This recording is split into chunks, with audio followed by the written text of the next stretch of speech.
O nosso vídeo de hoje é sobre o dízimo no contexto da Bíblia hebraica. Para quem não me conhece, meu nome é Natiel e este canal é sobre hebraico e cultura bíblica. No mundo antigo, o dízimo era uma espécie de cobrança de impostos. Os dízimos eram pagos ao templo e ao rei. Visto que os proventos e a riqueza de uma pessoa não eram primordialmente em forma de dinheiro, inicialmente todos os bens poderiam ser incluídos nos cálculos do dízimo, como foi no caso de Abraão e Melquisedeque. O dízimo no mundo antigo. O ato de dizimar era uma prática antiga e geral entre diversas religiões e culturas. Este ato era praticado pelos egípcios, hebreus, sírios, gregos e babilônios. No mundo antigo, o dízimo poderia ser tanto político quanto religioso. Embora entre as nações estrangeiras predominasse o propósito político do dízimo, em Israel predominava o propósito religioso, isto é, o rendimento agrícola dedicado a Deus. O que significa dízimo? O termo hebraico para dízimo é o substantivo ma'aser. O significado de um substantivo depende da raiz verbal, que neste caso é o verbo assar. Porém, tem que se ter atenção, pois neste caso existem dois verbos que são parecidos. Um verbo se chama assar e o outro é achar. O verbo achar significa enriquecer-se, prosperar, ser rico, ou enriquecer, fazer prosperar.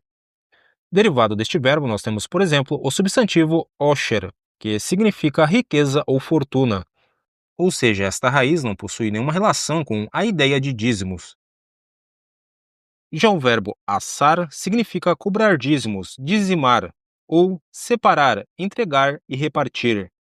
Derivado deste verbo, nós temos o substantivo esser, que significa 10 ou dezena.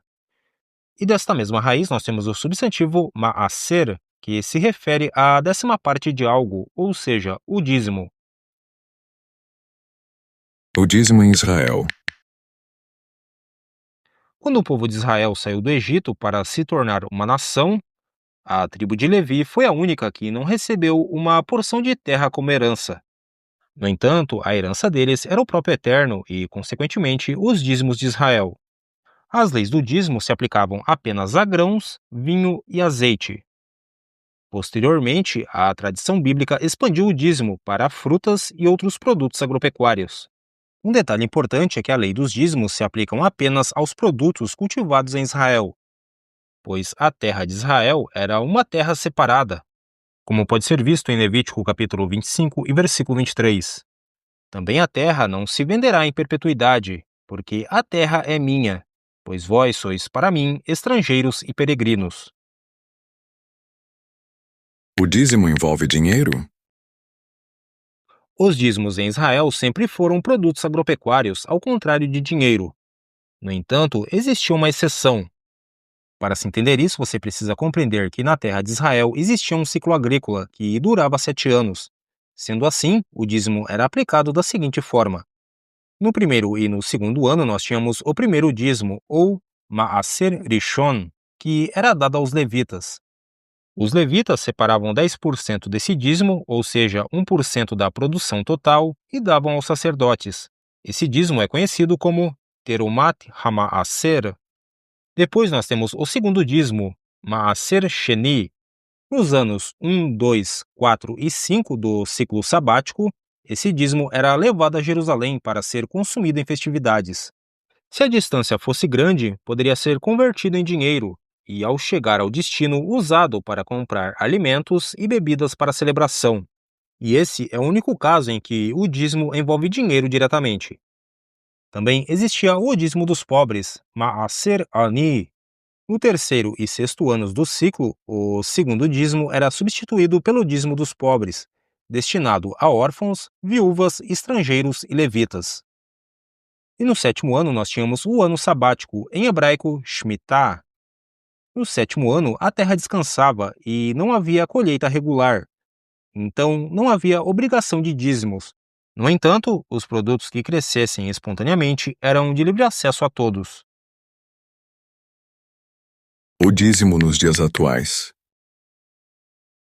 No judaísmo, ainda existem leis sobre maaser relacionadas ao cultivo da terra de Israel, mas sua aplicação é diferente. O maaser atual serve principalmente para ajudar viúvas, órfãos e necessitados. A tradição judaica ensina que 10% da renda líquida deve ser doada a instituições de caridade ou a pessoas carentes. Ou seja, a prática moderna do dízimo entre os judeus não tem mais o caráter de tributo religioso para o templo, mas sim um propósito de assistência social. Já no cristianismo, a prática do dízimo tem interpretações variadas, dependendo da denominação e da tradição teológica. Nos primeiros séculos do cristianismo, os cristãos não seguiam a prática do dízimo como uma obrigação legal. Em vez disso, contribuíam livremente para ajudar os necessitados e sustentar os ministros. A obrigação do dízimo começou a ser adotada pela Igreja Católica somente na Idade Média, quando se tornou uma taxa oficial para manter o clero e as atividades eclesiásticas. Com a reforma protestante, algumas igrejas rejeitaram essa obrigação, enfatizando a doação voluntária, enquanto outras continuaram a incentivar o dízimo como sendo um princípio bíblico. Então este foi o nosso vídeo de hoje. Se você gostou, deixe o seu sababa e até o próximo vídeo.